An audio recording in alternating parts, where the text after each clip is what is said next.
On a crisp June morning in 2022, millions of eyes around the world were fixed on Buckingham Palace balcony, expecting the usual royal wave and polite smiles. What they witnessed instead was something far more extraordinary. A 4-year-old prince who would steal the show from fighter jets, capture hearts across continents, and remind everyone that sometimes the most powerful moments come from the most unexpected sources.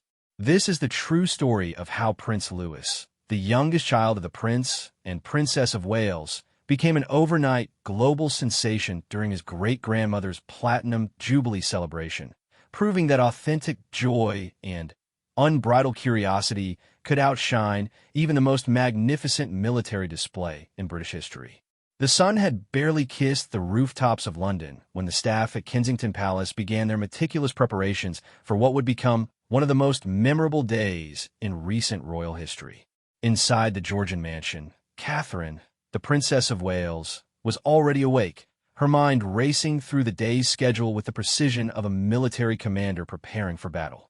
Prince Louis Arthur Charles, at 4 years old, was blissfully unaware that his every gesture would soon be scrutinized by millions.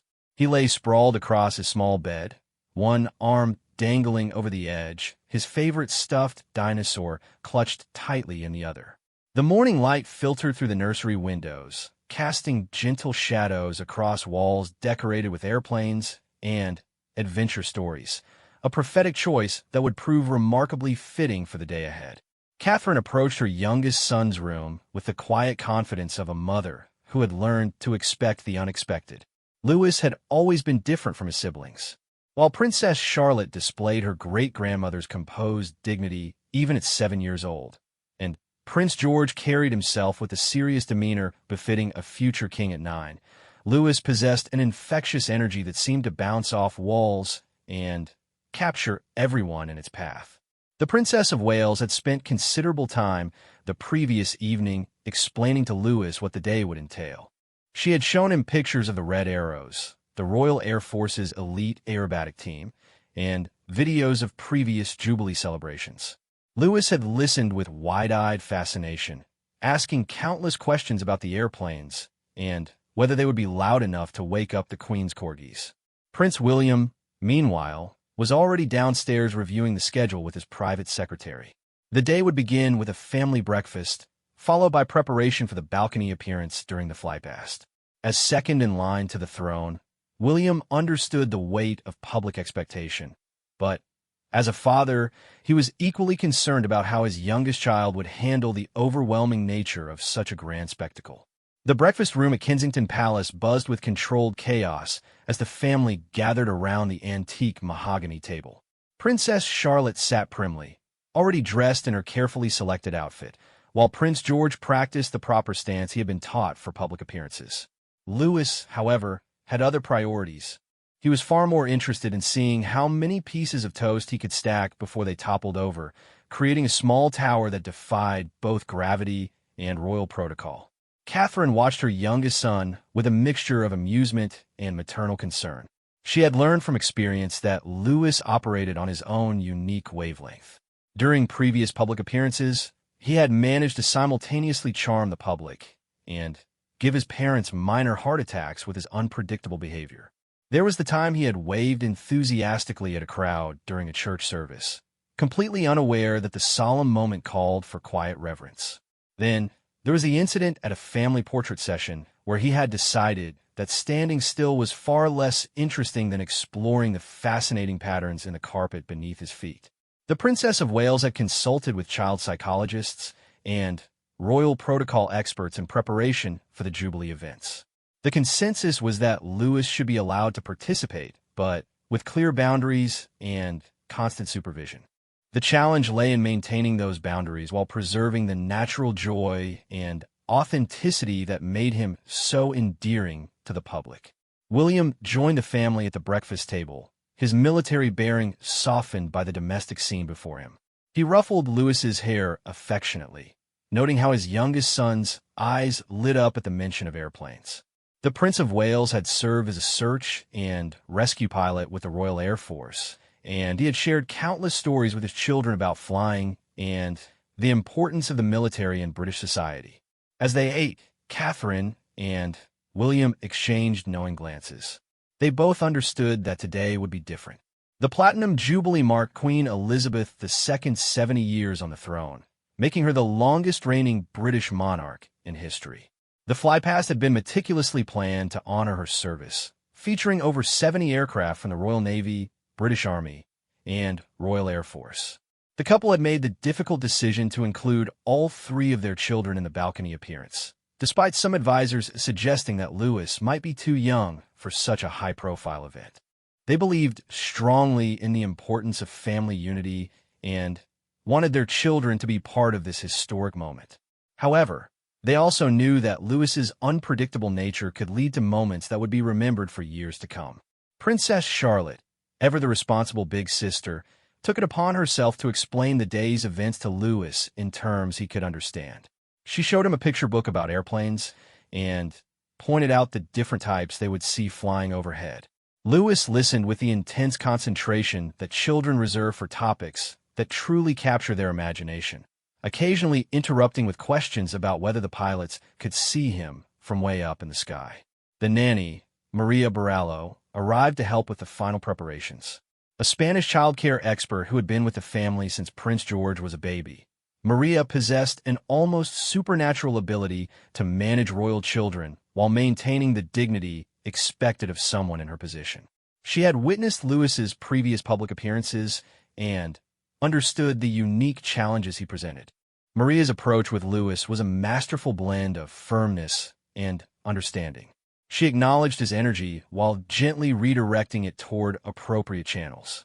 This morning, she engaged him in a game where he had to practice standing quietly while she counted to increasingly longer numbers, turning what could have been a tedious lesson in royal protocol into an entertaining challenge.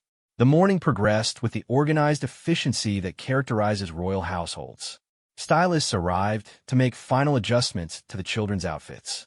Louis had been dressed in a simple but elegant ensemble that would complement the family's coordinated color scheme while allowing him the freedom of movement that any 4-year-old requires.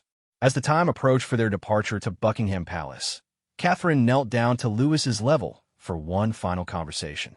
She explained again that they would be standing on the balcony with great-grandmother and that many people would be watching and taking pictures.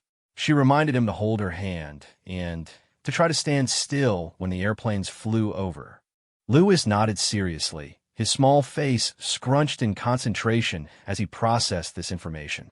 Then, with a sudden shift of attention that characterizes young children, he asked if the Queen's guards still wore the tall, fuzzy hats, and whether they ever got tired of standing so straight all the time. The family's convoy of vehicles was prepared outside Kensington Palace, each one carefully positioned to ensure maximum security while maintaining the dignity expected of royal transportation. Louis pressed his face against the window as they drove through London, pointing excitedly at every airplane he spotted in the sky, apparently unaware that these were merely commercial aircraft and not the spectacular aerial display that awaited him.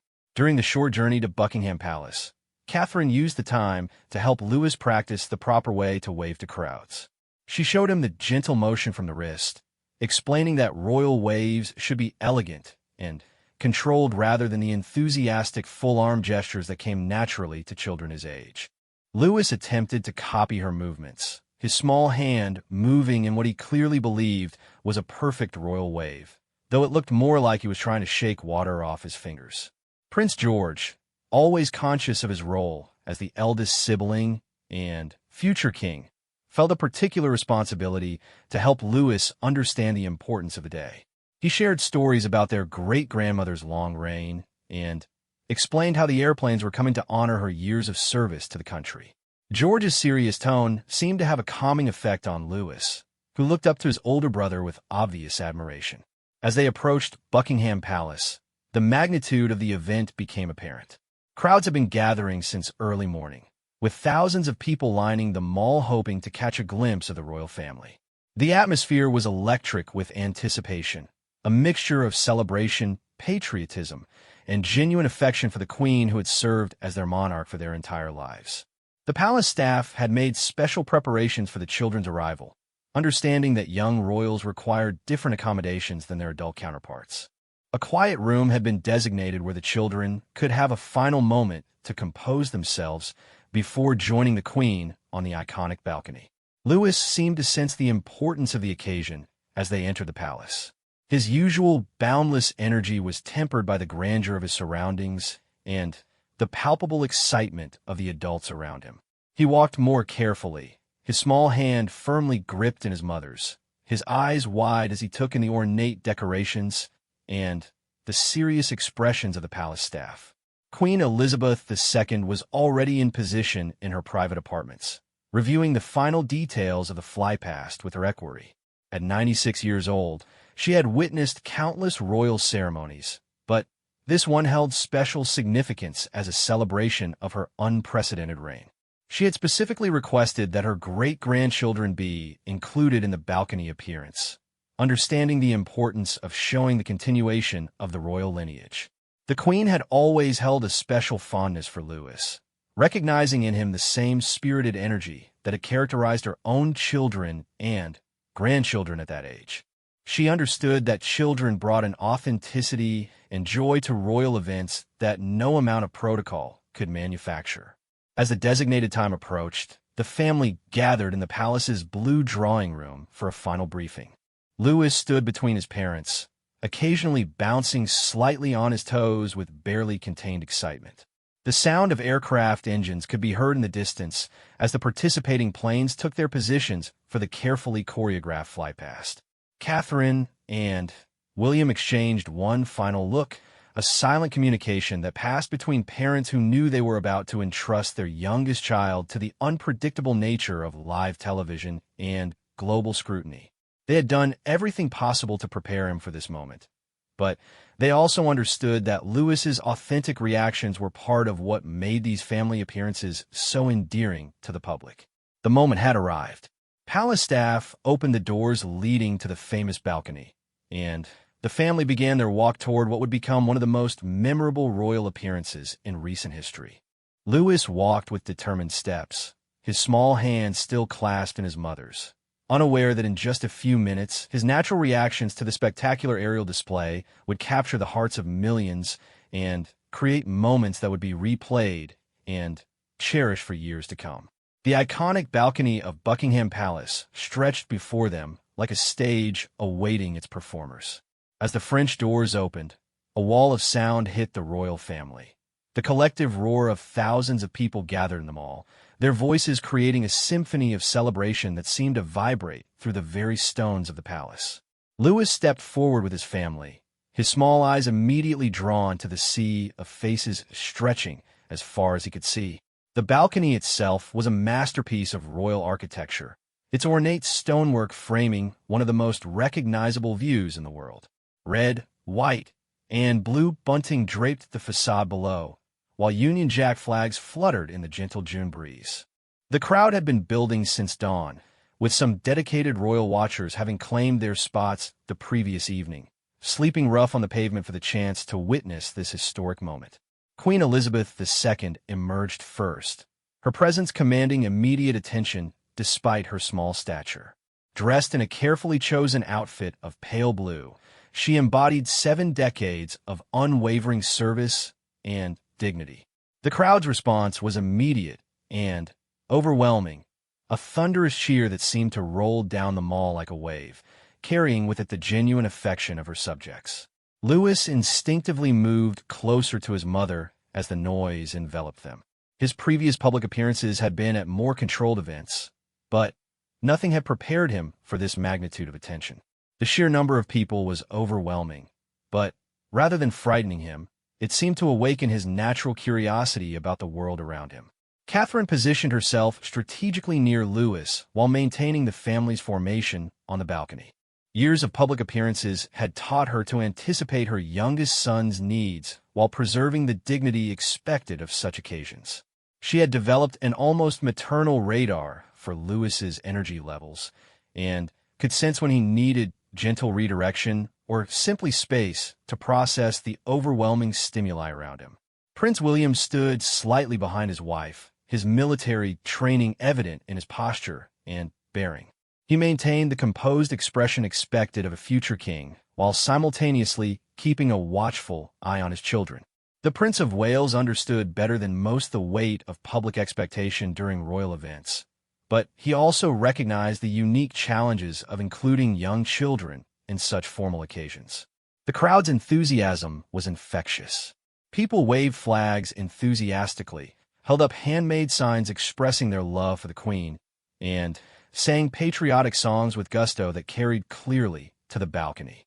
Many had brought folding chairs and picnic lunches, turning the formal royal event into something resembling a massive outdoor celebration. Louis's attention was captured by the rhythmic movement of the thousands of flags below. He watched with fascination as they created patterns in the crowd, like a living tapestry that shifted and changed with each gust of wind. His small hand unconsciously began to move in imitation of the waving motion, though his version was far more enthusiastic than the restrained royal wave he had practiced that morning. The Queen, despite her advanced age, seemed energized by the crowd's enthusiasm. She had witnessed countless public celebrations throughout her reign, but this Platinum Jubilee held special significance as a celebration of her unprecedented longevity on the throne. Her smile was genuine as she acknowledged the crowd's affection, her own wave a perfect example of the controlled elegance that had become her trademark. Princess Charlotte stood with remarkable composure for a 7-year-old, her posture mirroring her great-grandmother's dignity. She had clearly internalized the importance of public appearances and conducted herself with a maturity that impressed royal watchers and casual observers alike. Her presence seemed to have a steadying influence on Louis, who looked to his sister periodically as if checking his own behavior against her example. Prince George, at 9 years old, carried himself with the serious demeanor that seemed to come naturally to him. As second in line to the throne after his father, he appeared to understand the weight of public scrutiny and conducted himself accordingly. His calm presence provided another anchor for Louis, who clearly looked up to his older brother and sought his approval. The palace timing was precise, coordinated to the minute with the approaching aircraft. In the distance, the first sounds of jet engines could be heard approaching from the east. The crowd's excitement reached a new level as people began pointing skyward, straining to catch the first glimpse of the spectacular aerial display that had been planned for months. Louis's head tilted upward at the sound of the aircraft, his entire body language shifting as his attention focused on the approaching planes. His previous exposure to aviation through picture books and family conversations had clearly sparked a genuine interest, and now he was about to witness the real thing on a scale that few people ever experience. The flypast had been meticulously planned by the Royal Air Force as a tribute to Queen Elizabeth II's 7 decades of service. 70 aircraft representing all branches of the British military would participate in the display, flying in carefully choreographed formations that would showcase the evolution of British aviation from World War II vintage aircraft to modern stealth technology. Catherine noticed Louis's growing excitement and gently placed her hand on his shoulder, a subtle reminder of the behavioral expectations, while simultaneously providing the comforting physical connection that young children need during overwhelming experiences. She had learned through experience that Louis responded better to gentle guidance than strict enforcement, and this approach allowed him to maintain his natural enthusiasm while staying within appropriate boundaries. The first aircraft appeared on the horizon, a formation of historic World War II planes that represented the beginning of the aviation timeline the flypast was designed to showcase. The crowd's reaction was immediate and emotional, as many recognized these vintage aircraft from stories told by grandparents and great-grandparents who had lived through the war years. Louis pointed excitedly at the approaching planes, his reserve finally giving way to pure, childish wonder. His reaction was immediate and unfiltered, a 4-year-old's authentic response to seeing something genuinely amazing for the first time. His pointing became more animated as more aircraft appeared, his small voice lost in the crowd noise as he attempted to share his excitement with anyone who would listen. The Queen glanced down at her great-grandson with obvious affection. Despite her formal public persona, she had always maintained a special fondness for children and understood that their authentic reactions brought a humanity to royal events that no amount of protocol could manufacture. Her smile broadened as she watched Louis's unguarded enthusiasm. William and Catherine exchanged glances, recognizing that this was exactly the kind of moment they had hoped for, but also feared. Lewis's genuine reactions were endearing and relatable, but they also carried the risk of overshadowing the formal nature of the occasion. They had learned to embrace these moments while maintaining their parental vigilance. The vintage aircraft formation passed directly overhead, their engines creating a sound that seemed to vibrate through the palace itself. Lewis's reaction was immediate and physical. His hands moved to cover his ears not from distress, but from the sheer, overwhelming nature of the sound. His mouth opened in obvious amazement as he watched the planes execute perfect formation, flying directly above the royal family. The crowd's response to Lewis's reactions was immediate and overwhelmingly positive. People in the mall began pointing and smiling as television cameras captured his authentic wonder.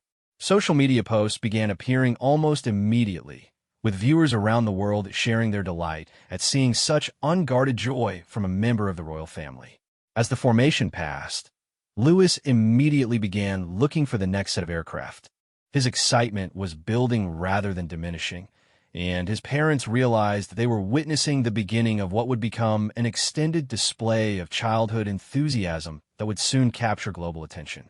The second wave of aircraft included modern military jets flying in diamond formation.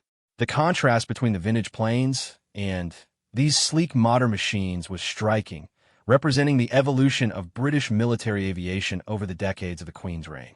The sound was different too, sharper and more powerful, creating an even more dramatic audio experience. Lewis's response to these jets was even more animated. He began bouncing slightly on his toes, his excitement impossible to contain within the confines of formal royal protocol. His pointing became more insistent, as if he needed to make sure everyone around him was witnessing the same amazing spectacle he was experiencing. Catherine's maternal instincts kicked in as she recognized the signs of Lewis approaching his limits of self-control.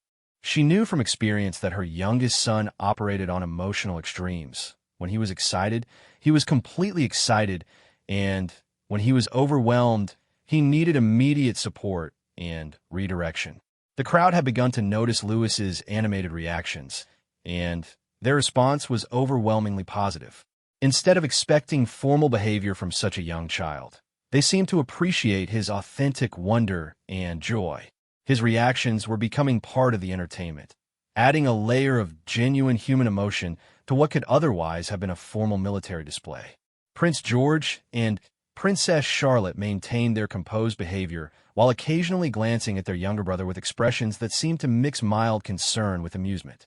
They understood the expectations placed on royal children during public appearances, but they also recognized their brother's unique personality and his tendency to experience emotions with complete abandon. The third formation included the Red Arrows, the Royal Air Force's elite aerobatic team, flying their distinctive Red Hawk aircraft. Their precision flying and colored smoke trails created a spectacular visual display that marked the climax of the aviation spectacle. The crowd's reaction reached fever pitch as the famous team executed perfect maneuvers directly overhead. Lewis's response to the Red Arrows was explosive. His careful composure finally gave way completely to pure four-year-old excitement. His pointing became more animated, his bouncing more pronounced, and his facial expressions cycled rapidly through amazement, joy, and overwhelming sensory overload. This was the moment that photographers and television cameras captured, creating images that would become iconic representations of authentic childhood wonder. The Queen continued to watch her great-grandson with obvious affection and amusement. Her own expression seemed to lighten as she witnessed his unguarded joy, as if his authentic reactions were reminding her of the simple pleasure of experiencing something truly wonderful for the first time. Her smile became broader and more genuine as Lewis's excitement reached its peak. As the Red Arrows completed their display and began to fade into the distance, Lewis continued pointing and looking skyward, clearly hoping for more aircraft to appear. His enthusiasm showed no signs of diminishing. and his parents realized that they had witnessed only the beginning of what would become a sustained display of childhood excitement that would soon capture the attention of viewers around the world. As the final aircraft disappeared into the London skyline, something extraordinary began to happen. The energy that Lewis had been building throughout the flypast seemed to reach a critical point, and his 4-year-old mind struggled to process the magnitude of what he had just witnessed. His hands, which had been covering his ears during the loudest moments, now moved in animated gestures as he attempted to communicate his excitement to anyone within reach. The television cameras, initially focused on capturing the formal royal response to the military tribute, found themselves drawn to Lewis's authentic reactions. Directors' commands crackled through headsets as camera operators received instructions to focus on the young prince whose unscripted behavior was proving far more captivating than any planned shot could have been. Catherine watched her youngest son with a mixture of maternal pride and gentle concern. She recognized the signs of Lewis reaching his emotional peak: the rapid movement, the inability to stand still, and the increasingly animated facial expressions that cycled between pure joy and sensory overload. As an experienced mother of 3, she understood that this level of excitement in a 4-year-old could quickly transform into exhaustion or emotional overwhelm. The crowd in the mall had begun to respond not just to the royal family's presence, but specifically to Lewis's reactions. People pointed and smiled as they watched the young prince's authentic wonder being broadcast on the giant screens that had been erected for the celebration. Social media platforms were already beginning to light up with screenshots and video clips of his expressions, shared by viewers who found his unguarded joy refreshing in an age of carefully managed public appearances. Prince William maintained his composed exterior while internally calculating how to balance his son's obvious excitement with the expectations of royal protocol. His military training had taught him to remain calm under pressure, but his paternal instincts were equally engaged as he watched Lewis struggle to contain his enthusiasm within the constraints of formal behavior. Lewis's attention suddenly shifted from a now empty sky to the crowd below. For the first time since stepping onto the balcony, he seemed to truly comprehend the vast number of people who were watching him. His small face scrunched in concentration as he tried to process this realization. And then, in a moment that would become legendary, he began to wave with unprecedented enthusiasm. This was not the restrained royal wave that Catherine had practiced with him that morning. This was a full-bodied expression of joy that seemed to emanate from every part of his being. His entire arm moved from shoulder to fingertip, creating an energetic gesture that looked more like he was trying to reach every single person in the crowd individually. The Queen, positioned beside her great-grandson, noticed his animated waving, and her expression shifted from formal dignity to genuine amusement. At 96 years old, she had presided over countless formal occasions, but Lewis's authentic enthusiasm seemed to remind her of the simple joy that such celebrations should inspire. Her own smile became more relaxed and natural as she watched his uninhibited display of excitement. Princess Charlotte, ever conscious of proper behavior, glanced at Lewis with an expression that seemed to mix concern with sisterly affection. Her 7-year-old understanding of royal protocol told her that such animated behavior was probably not entirely appropriate, but her natural love for her little brother made it impossible for her to disapprove entirely. Prince George maintained his serious demeanor while occasionally stealing glances at Lewis's increasingly animated performance. As the future king, George had already internalized many of the expectations that came with his position, but he was still young enough to find his brother's uninhibited joy somewhat infectious. The sound engineer monitoring the live television broadcast was capturing audio that would later become part of the historical record. Lewis's excited exclamations were barely audible over the crowd noise, but his animated gestures and changing facial expressions created a visual narrative that needed no translation. Catherine made a subtle decision that would later be analyzed by royal watchers and parenting experts alike. Instead of immediately intervening to calm Lewis's enthusiasm, she chose to allow his authentic reactions to continue while maintaining gentle guidance through physical proximity and occasional gentle touches. This approach balanced the need for appropriate behavior with respect for her child's genuine emotional experience. The crowd's response to Lewis's animated waving was immediate and overwhelmingly positive.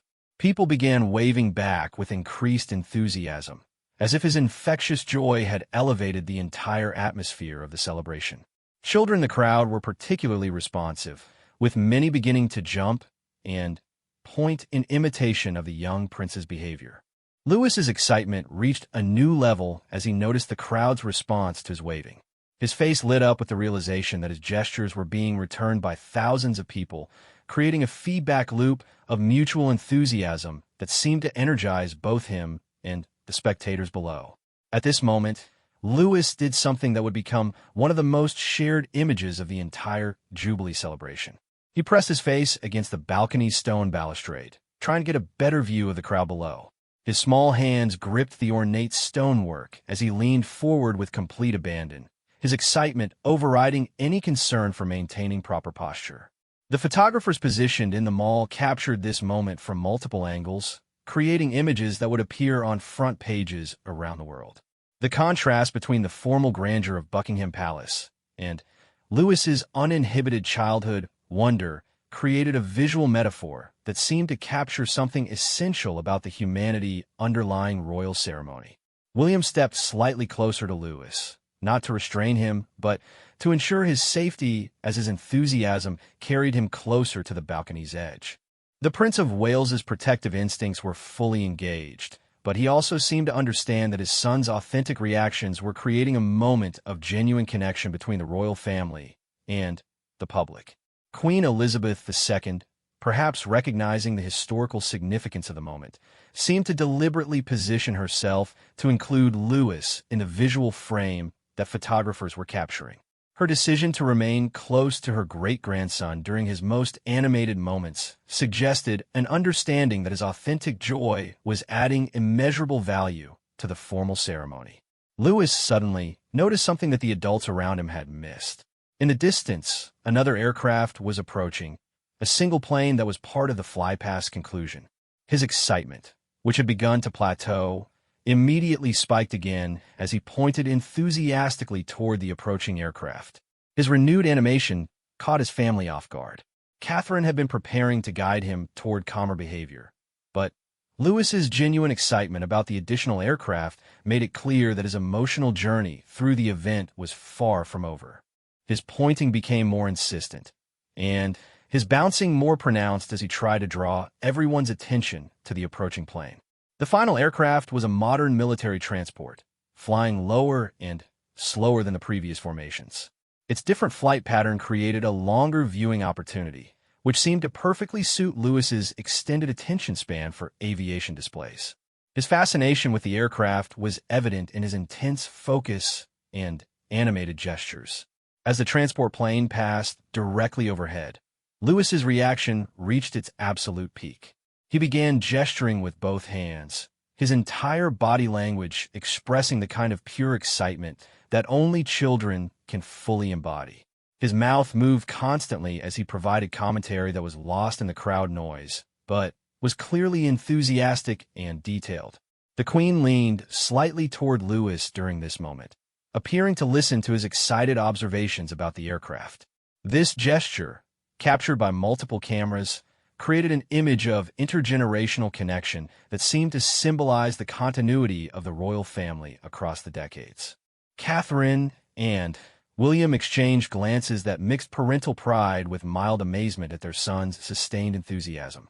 They had expected some level of excitement from Lewis, but his prolonged display of pure joy was exceeding all their expectations and creating moments that would be remembered long after the formal aspects of the ceremony were forgotten.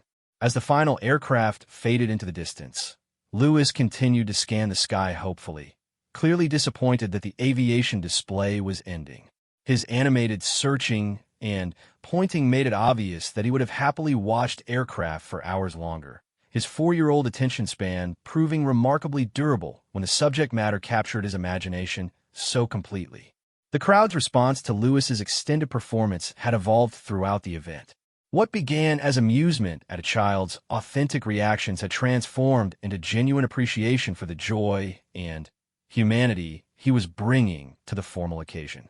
People were now actively watching for his reactions, finding them as entertaining as the official ceremony itself.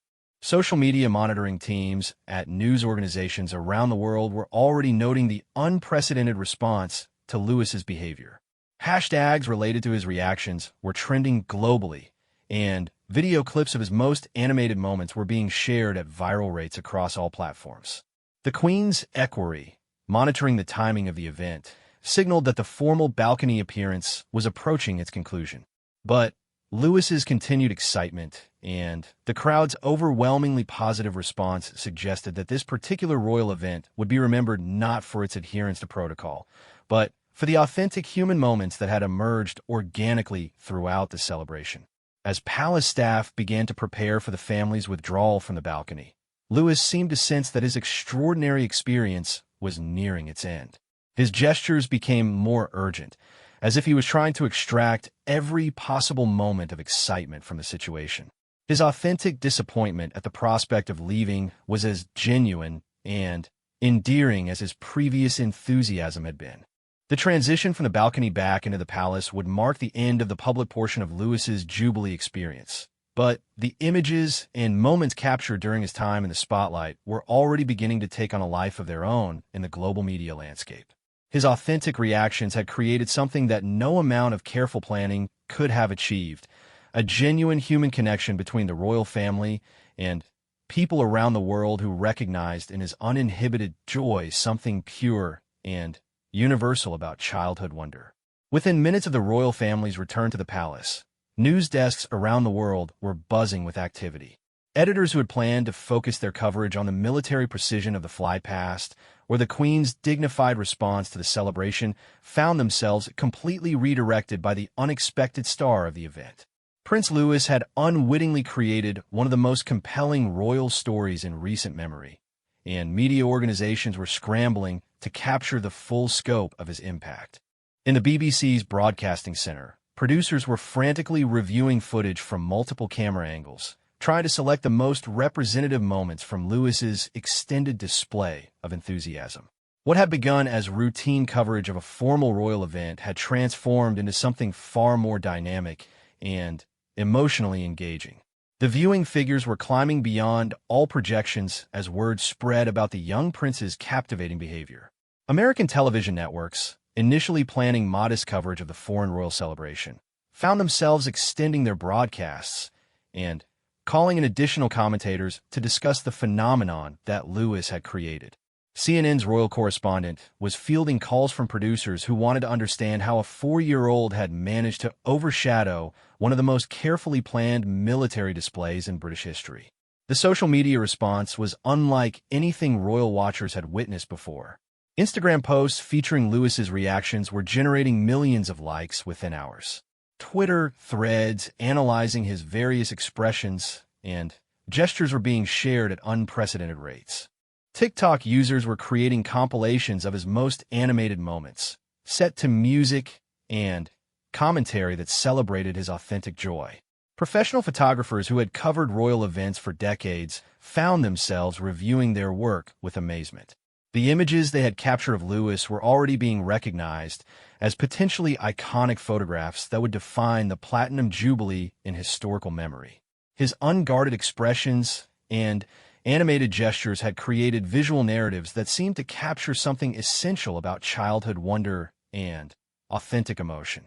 Inside Buckingham Palace, the royal family was experiencing the immediate aftermath of Louis's unexpected starring role.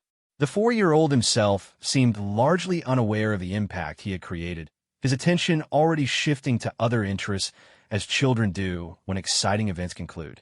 He was more concerned with whether the palace had good snacks than with the millions of people around the world who were already sharing images of his enthusiastic reactions.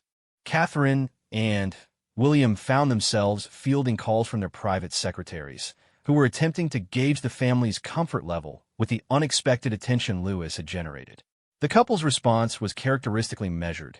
They were proud of their son's authentic joy and recognized that his reactions had brought a human element to the formal occasion. but they also wanted to ensure that his privacy and normal childhood development remained protected. The Queen's response to Louis's performance was being carefully observed by palace staff and royal watchers alike.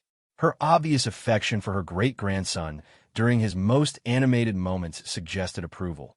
But the monarchy's approach to managing unexpected publicity required careful consideration and consultation with multiple advisors. Media analysis began almost immediately, with royal experts and child development specialists weighing in on the significance of Louis's behavior. Child psychologists noted that his reactions were completely typical for a 4-year-old experiencing overwhelming excitement, and they praised his parents for allowing him to express authentic emotions rather than forcing rigid compliance with adult expectations. The international response was particularly notable.